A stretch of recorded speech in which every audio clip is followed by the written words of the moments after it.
The lawyer arrived on Tuesday morning. The director of the facility met him at the front desk, confused, nervous. By Wednesday, 3 staff members had been suspended. By Friday, the entire place knew her name. But it started with 5 words she wasn't supposed to hear.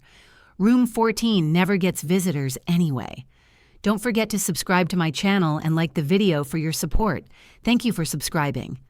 Dorothy Henshaw had been in room 14 for 3 years, 2 months and 16 days. Not that she was counting. Well, maybe she was. When you spend enough time staring at the same 4 walls, you start tracking things. The number of times the heating vent clicks on, the pattern of footsteps in the hallway, the way Sunday mornings sound different because families come. Her room faced east.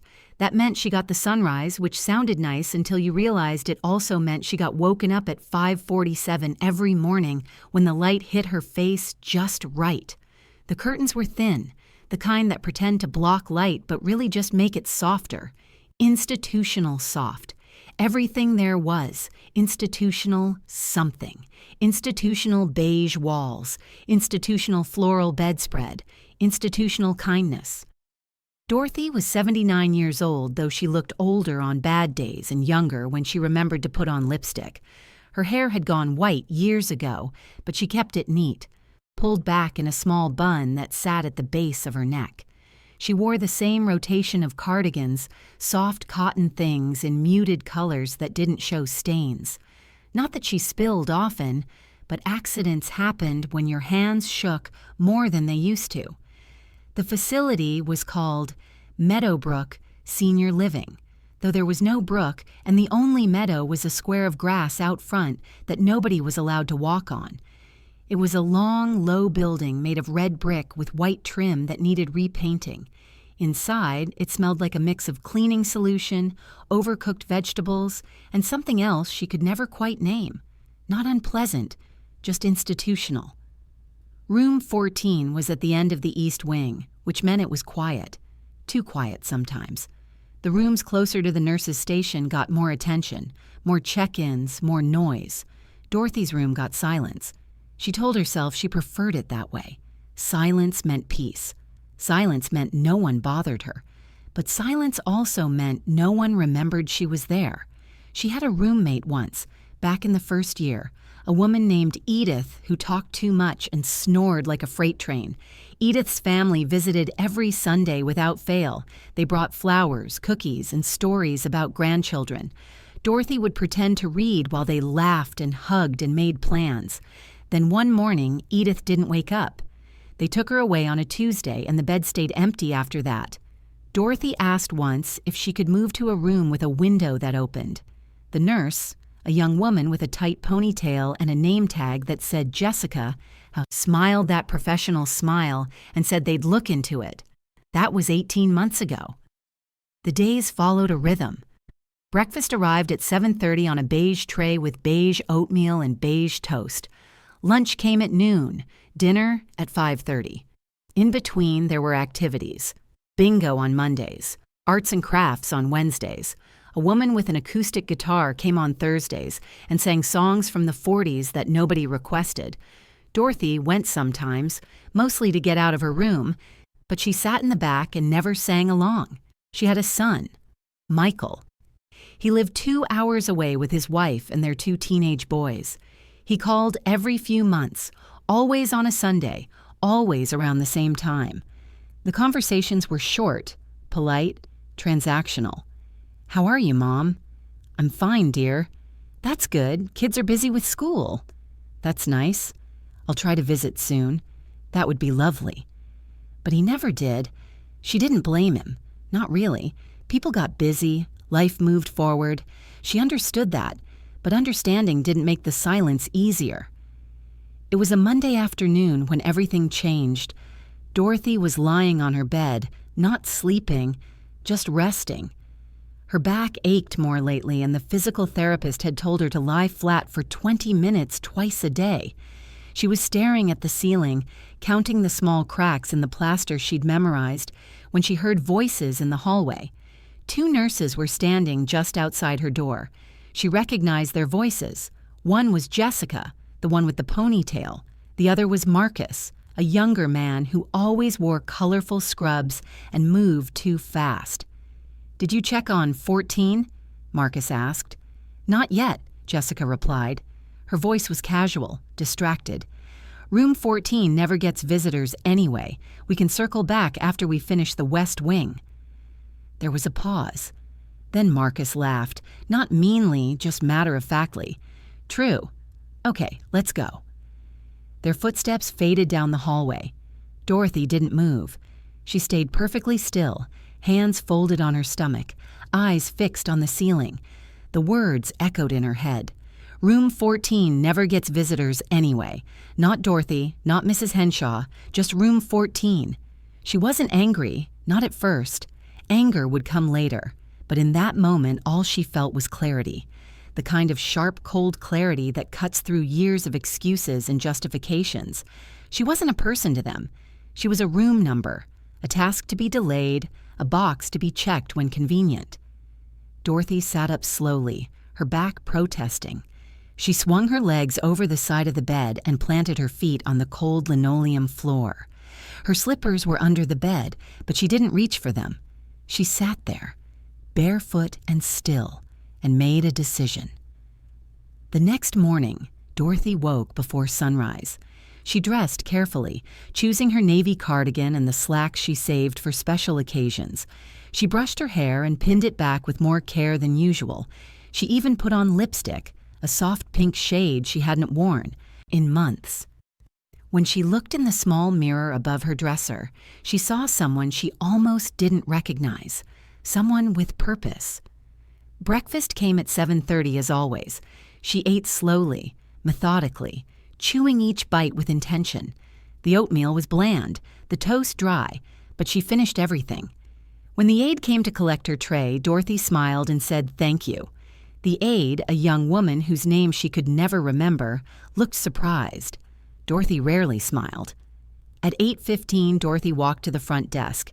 It was a short journey, maybe 50 feet, but it felt longer. Her legs were stiff and her hip clicked with each step, but she moved with steady determination. The receptionist, a woman in her 50s with reading glasses on a chain, looked up from her computer. "Good morning, Mrs. Henshaw," she said, her tone pleasant but distant. "How can I help you?" "I need to make a phone call," Dorothy said. "A private one." The receptionist blinked. "You can use the phone in your room." "I'd prefer to use the phone here," Dorothy said. Her voice was calm, firm. "And I'd like some privacy." There was a moment of hesitation. Then the receptionist nodded and gestured to a small office behind the desk. "You can use the director's office. She's out this morning." Dorothy stepped into the office and closed the door behind her.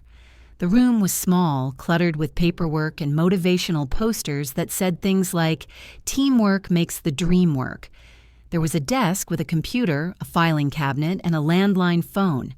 Dorothy sat down in the leather chair, took a business card from her cardigan pocket, and dialed. The card was old, the edges soft from being carried. It belonged to a lawyer named Richard Altman. He'd handled her husband's estate 15 years ago, back when she still lived in her own house, back when she still made her own decisions. She'd kept the card all these years, tucked in her wallet, never quite sure why. Now she knew. The phone rang 3 times before a woman answered. "Altman and Associates. How may I direct your call?" "I'd like to speak with Mr. Altman, please," Dorothy said. "It's Dorothy Henshaw." "One moment." There was a click, then silence, then a man's voice. "Dorothy, is that really you?" "Hello, Richard," she said. "I need your help." Richard Altman arrived at Meadowbrook Senior Living at 10:30 on Tuesday morning. He was a tall man, mid-60s, with silver hair and a suit that looked expensive even from a distance. He carried a leather briefcase and walked with the kind of confidence that made people step aside. The receptionist stood up when he approached the desk. "Can I help you?" "I'm here to see Dorothy Henshaw," Richard said. "Room 14. "Are you family?" the receptionist asked. "I'm her attorney." The receptionist's smile faltered. "Her attorney?" "That's correct." Richard set his briefcase on the desk and pulled out a business card. "I'll need to speak with Mrs. Henshaw privately. And I'll also need to schedule a meeting with your director. The director is in a meeting right now, the receptionist said, her voice tight. Then I'll wait, Richard said pleasantly, but I will be meeting with her today. Dorothy was sitting in her room when Richard knocked. She'd been waiting, hands folded in her lap, back straight. When she opened the door and saw him standing there, she felt something she hadn't felt in years. Relief. "Hello, Dorothy," Richard said, his voice warm. "It's good to see you." "Come in," she said, stepping aside. Richard entered the small room and looked around, taking in the beige walls, the narrow bed, the single chair by the window. His expression didn't change, but Dorothy saw the way his jaw tightened. He set his briefcase on the bed and turned to her. "Tell me everything," he said. Dorothy told him about the 3 years in room 14, about the son who never visited, about the meals on beige trays and the activities that felt more like obligations than opportunities. She told him about Edith, her former roommate, and the empty bed that stayed empty. And then she told him about the nurses in the hallway, about being called Room 14 instead of her name, about being skipped because she didn't matter. Richard listened without interrupting. When she finished, he opened his briefcase and pulled out a legal pad and a pen. "First," he said, "we're going to document everything. Every instance of neglect, every missed check-in, every time you've asked for something and been ignored. Second, we're going to review your contract with this facility. And third, we're going to make sure this never happens to you or anyone else here again." Dorothy felt tears prick at the corners of her eyes, but she didn't let them fall. "I don't want to cause trouble," she said softly. Richard looked at her, his expression gentle but firm. "Dorothy, you're not causing trouble. You're demanding dignity. There's a difference." By Wednesday morning, the director of Meadowbrook Senior Living was sitting across from Richard Altman in her office, her hands clasped so tightly her knuckles were white. Her name was Patricia Moreno, and she'd been running the facility for 6 years. She prided herself on maintaining a clean, efficient operation. But efficiency, Richard was explaining, was not the same as care. Mrs. Henshaw has documented 17 instances in the past 6 months alone where her requests for assistance were delayed or ignored, Richard said, his tone calm but unyielding. She's been referred to as Room 14 by staff members instead of by her name. She's been overlooked during routine check-ins because, and I quote, "Room 14 never gets visitors anyway." Patricia's face flushed. "That's a misunderstanding. Our staff is trained to provide excellent care to all residents." "Then why," Richard said, "has Mrs. Henshaw been in the same room for 3 years with a broken call button that was reported 8 months ago and never fixed?" Patricia opened her mouth, then closed it. She had no answer. "I've already filed a formal complaint with the state's Department of Health," Richard continued. "They'll be conducting an inspection within the next 2 weeks. But beyond that, Mrs. Henshaw has asked me to do something else." Patricia leaned back in her chair, her expression wary. "What?"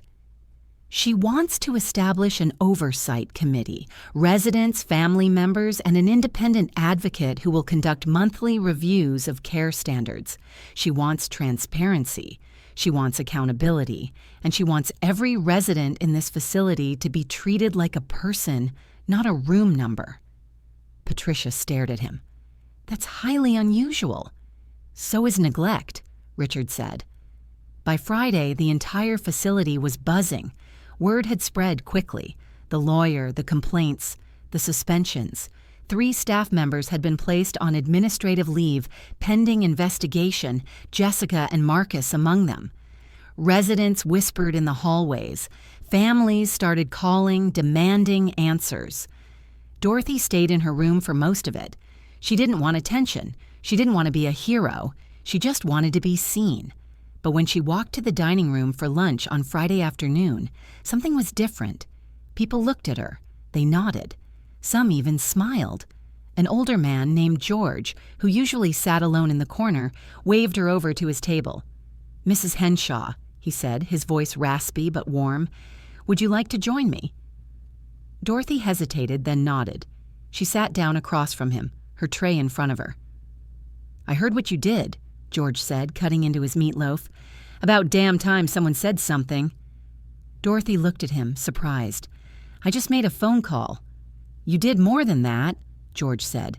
"You reminded them we're still here, that we still matter." That night, Dorothy lay in bed staring at the ceiling. The same cracks were there, the same patterns she'd memorized, but something felt different. The room was the same, the bed was the same, but she wasn't. Her phone rang. It was late, almost 9, and for a moment she considered not answering, but then she saw the name on the screen. Michael. She picked up. "Hello?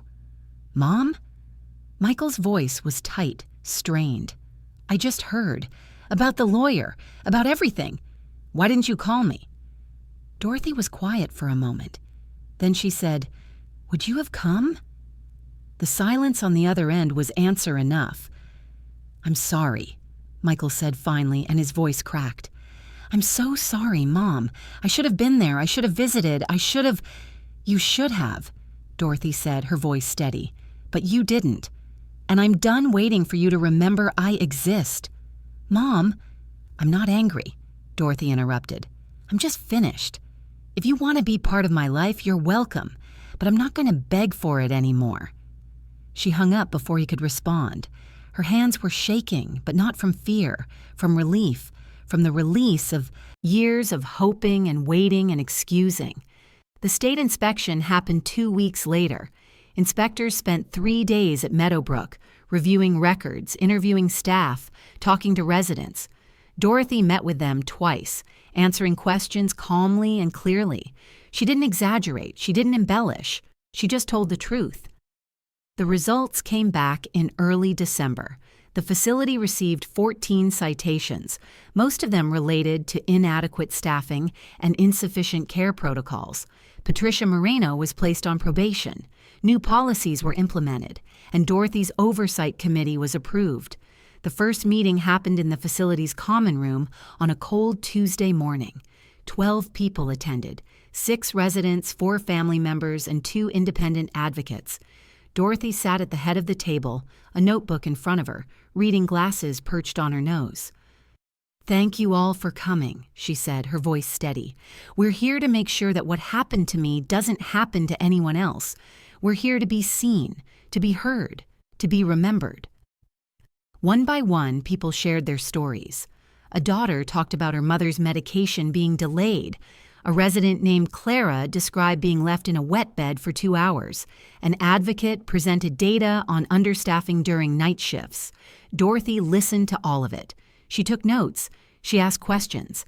And when the meeting ended, she felt something she hadn't felt in years: purpose. Christmas came quietly. Dorothy didn't expect much. She'd learned long ago not to hope for things that rarely came. But on Christmas morning, there was a knock on her door. She opened it to find Michael standing there, holding a small poinsettia in a red foil-wrapped pot. His eyes were red, his face drawn. "Hi, Mom," he said quietly. "Hello, Michael," she said. "Can I come in?" She stepped aside. He entered the small room, looking around as if seeing it for the first time. He set the poinsettia on the dresser and turned to face her. "I've been an awful son," he said, his voice breaking. "I let work and life and everything else get in the way. I told myself you were fine here, that you didn't need me. But that was a lie. I was just scared." "Scared of what?" Dorothy asked. "Of seeing you here," he said. "Of facing what that meant, that you were getting older, that I couldn't fix everything, that I'd failed you." Dorothy looked at her son. This man who used to be a boy who needed her, who used to hold her hand crossing streets and ask her to check for monsters under his bed. She saw the guilt in his eyes, the shame. She saw the years between them, the silence that had calcified into something hard and immovable. "You did fail me," she said simply, "but you're here now." Michael's face crumpled. He stepped forward and wrapped his arms around her, and Dorothy felt the weight of him, the realness of him. She hugged him back, her hands pressing against his back. "I'm here now," he whispered. "I'm here." They sat together in her small room for 2 hours. They talked about things they'd never talked about before, about his father's death, about the guilt Michael carried for not visiting more when Dorothy still lived at home, about the ways time slips away when you're not paying attention. When he finally left, promising to return the following week, Dorothy closed the door and looked around her room. It was still small, still institutional, but it felt different, lighter somehow. January brought snow, fat, wet flakes that stuck to the windows and turned the world outside quiet and white. Dorothy watched it from her chair by the window, a blanket across her lap, a cup of tea cooling on the side table. The Oversight Committee met twice a month now. They'd implemented new policies, mandatory name usage, daily check-ins for all residents, a feedback system where concerns could be reported anonymously. The changes were small, but they mattered. Dorothy received letters from residents she'd never spoken to, from family members who'd heard her story, from advocates across the state who wanted to replicate her model. She kept them in a folder in her dresser, reading them on days when her body ached and moving felt harder than it should. One letter came from a woman named Gloria, a resident in a facility 3 hours away. "You made me feel like I mattered again," Gloria wrote in shaky handwriting. "Thank you for reminding me I'm not just a room number." Dorothy read that letter 3 times. Then she folded it carefully and placed it with the others. February arrived with a cold snap that made the heating system work overtime. Dorothy's room was warm, almost too warm, but she didn't mind. She'd started wearing brighter colors. A red cardigan she'd forgotten she owned, a blue scarf her daughter-in-law had sent last year that she'd never worn. Michael visited every Sunday now. Sometimes he brought his boys, gangly teenagers who were awkward and sweet, and asked her questions about what life was like when she was young. She told them stories about rationing during the war, about sock hops and drive-in movies. They listened, really listened, and she felt seen in a way she hadn't in years. One Sunday, Michael brought a photo album. "I found this in the attic," he said, opening it on her lap. Inside were pictures she hadn't seen in decades, her wedding day, Michael as a baby, family vacations to lakes she'd forgotten the names of. "You were so young," Michael said, pointing to a photo of Dorothy in her 30s, laughing, her hair dark and curled. "I was," Dorothy agreed. "Hard to remember sometimes." "You're still here, Mom," Michael said, squeezing her hand. "You're still you." Dorothy looked at her son, at the gray in his hair and the lines around his eyes. "So are you," she said. March came with the promise of spring. The snow melted, leaving behind brown grass and muddy patches. Dorothy started taking short walks outside, just to the bench near the front entrance. But it was something. The air smelled different outside, cleaner, less like disinfectant and overcooked food. She sat on the bench one afternoon, her face turned toward the weak sun, when a woman approached her. She was in her 50s, well-dressed, carrying a clipboard. "Mrs. Henshaw?" the woman asked. Dorothy opened her eyes. "Yes?" "My name is Linda Cortez. I'm with the State Office on Aging. I wanted to meet you in person." Linda sat down beside her, uninvited but not unwelcome. "Your case has become something of a model. We're using your Oversight Committee structure as a template for facilities across the state." Dorothy blinked. "I didn't do anything special." "You did," Linda said. "You refused to be invisible. That's more than most people ever do." They sat in silence for a moment, watching cars pass on the street beyond the facility's front lawn. "How does it feel?" Linda asked, "knowing you've made a difference?" Dorothy thought about that, about the letters in her dresser, about Michael's Sunday visits, about the way staff members now used her name instead of her room number. "It feels," Dorothy said slowly, "like I finally remembered who I was." Linda smiled. "Good. Don't forget again." April brought rain, soft, steady rain that tapped against the windows and made everything green. Dorothy's room got a new call button, one that actually worked. She tested it once just to see, and a nurse arrived within 2 minutes. The nurse, a woman named Angela who Dorothy had seen but never spoken to, smiled when she entered. "Everything okay, Mrs. Henshaw?" Angela asked. "Yes," Dorothy said. "Just testing." Angela nodded. "Good. That's what it's here for." Dorothy watched her leave, noting the way Angela had used her name, the way she'd made eye contact, the way she'd treated her like a person instead of a task. Small things, Dorothy thought, but small things add up. The Oversight Committee expanded in May. 2 more residents joined, along with 3 additional family advocates. They met in the common room, which had been repainted a soft yellow at Dorothy's suggestion. The change was subtle, but it made the room feel less institutional, more human.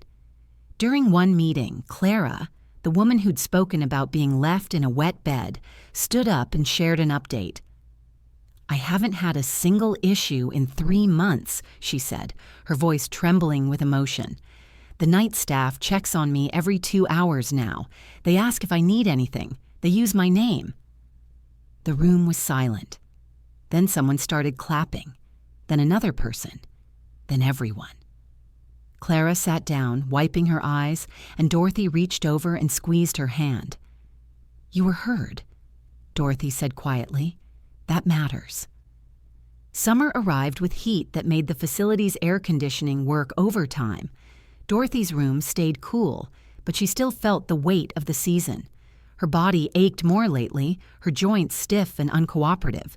She moved slower, took more time to do simple things, but she kept moving. Michael noticed during one of his visits. "Are you feeling okay, Mom?" he asked, watching her stand slowly from her chair. "I'm 79, Dorothy said. "I feel 79. "Should I talk to someone? The staff?" "The staff knows," Dorothy said. "And they're doing their job. That's all I need." Michael looked like he wanted to say more, but he didn't. Instead, he helped her to the common room, where they played cards and ate cookies and talked about nothing important. It was enough. In July, Dorothy received a phone call from Richard Altman. "I wanted to check in," he said. "See how things are going." "Better," Dorothy said. "Much better." "Good. That's what I wanted to hear." Richard paused. "You know, Dorothy, what you did here, it's going to last. Long after you and I are gone, these changes will still be here." Dorothy thought about that, about legacy, about what gets left behind when a person is gone. She'd spent so much of her life being small, being quiet, being easy to forget, but not anymore. "Thank you, Richard," she said, "for helping me remember I was worth fighting for." "You always were," Richard said. "You just needed someone to say it out loud." August came with thunderstorms that rolled through in the afternoons, shaking the windows and making the lights flicker. Dorothy sat in her chair and watched the lightning, counting the seconds between flash and thunder, remembering when she used to do the same thing as a child. Michael visited on a Thursday instead of his usual Sunday. He seemed agitated, distracted. "What's wrong?" Dorothy asked. "Nothing," Michael said, then stopped. "Actually, I wanted to ask you something." "Go ahead." "Would you want to come live with us? We have the space now that the boys are older. We could set up the downstairs guest room. You'd have your own bathroom, your own space." Dorothy looked at her son, at the hope and fear mixed in his expression. She thought about his offer, about leaving room 14, about living in a house again with family, with noise and movement and life. "That's kind of you," she said slowly, "but I think I'll stay here." Michael looked confused. "Why? I thought you hated it here." "I did," Dorothy said, "but I don't anymore. This is my home now, and I've worked too hard to make it better to leave now." Michael nodded slowly. "I understand." "Do you?" Dorothy asked.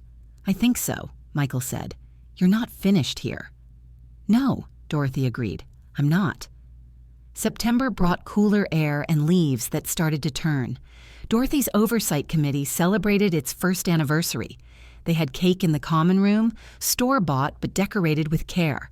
Patricia Moreno attended, shaking hands and thanking everyone for their dedication. Dorothy watched from her seat, noting the changes in Patricia. The director seemed softer now, less defensive, more willing to listen. Good, Dorothy thought. People could change if given the chance.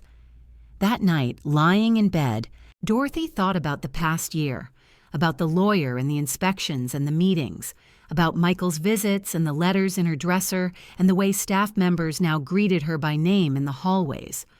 Room 14 was still small, still institutional in many ways, but it was hers, and she was no longer invisible.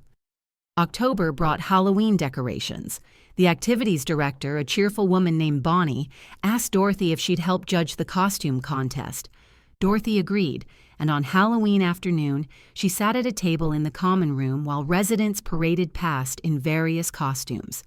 A man dressed as a cowboy, a woman in a witch hat, another woman wearing a tiara and calling herself the Queen of Meadowbrook. Dorothy laughed more that afternoon than she had in years. Real laughter, the kind that came from deep in her chest and made her eyes water. When it was over, Bonnie thanked her. "You've really changed this place," Bonnie said. "You know that, right?" Dorothy shrugged. "I just asked to be seen." "That's more than most people do," Bonnie said. "It's braver than most people are." November arrived with the promise of Thanksgiving. Dorothy didn't expect much. Michael and his family were traveling to see his wife's parents this year. He'd apologized profusely, offered to change plans, but Dorothy had waved him off. "Go," she'd said. "Be with family." "Your family too," Michael had insisted. "I know," Dorothy said, "and I'll be here when you get back." On Thanksgiving Day, Dorothy woke early. The facility was quieter than usual, many residents having left to spend the holiday with family. She dressed and made her way to the dining room, where a small group had gathered. George was there, along with Clara and a few others. They ate turkey and stuffing and pie, and someone suggested they go around the table and share what they were thankful for. Dorothy listened to each person speak, thankful for health, for family, even if they were far away, for another year.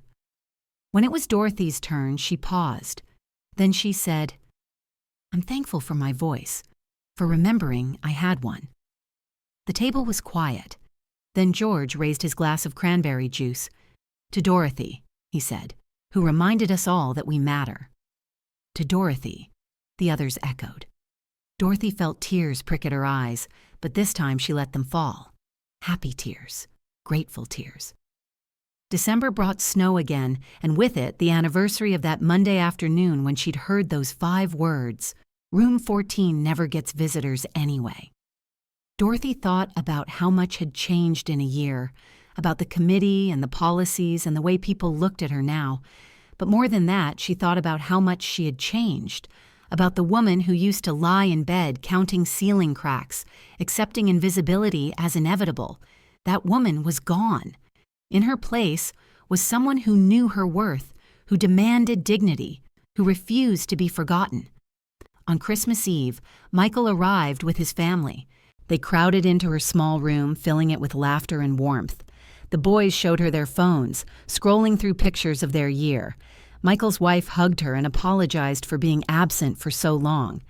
"We're here now," she said. "That's what matters." "Yes," Dorothy agreed. "That's what matters." That night after they left, Dorothy sat in her chair by the window and looked out at the snow falling softly in the parking lot. The lights from the building cast yellow rectangles on the white ground. Everything was quiet, peaceful. She thought about the year behind her, about the anger and the clarity and the decision to stop being invisible, about the lawyer and the meetings and the changes that rippled outward from one small room at the end of the East Wing. She thought about the letters in her dresser, the people she'd helped without ever meeting, about George and Clara and the others who'd found their voices because she'd found hers. And she thought about room 14, about how it was still just a room, still just a number. But it was also a place where something important had happened, where someone had refused to disappear quietly, where dignity had been demanded and won. Dorothy closed her eyes and smiled. She was 79 years old. Her body ached, her hands shook, but her voice was strong, and she would never be invisible again. The lawyer had arrived on that Tuesday morning. The director had met him at the front desk, confused and nervous. By Wednesday, 3 staff members had been suspended. By Friday, the entire place knew her name. But it had started with 5 words she wasn't supposed to hear, 5 words that changed everything. Room 14 never gets visitors anyway, except now they did. Now they remembered. Now they saw her. Dorothy Henshaw, not a room number, a person, a fighter, a voice. And she was still here.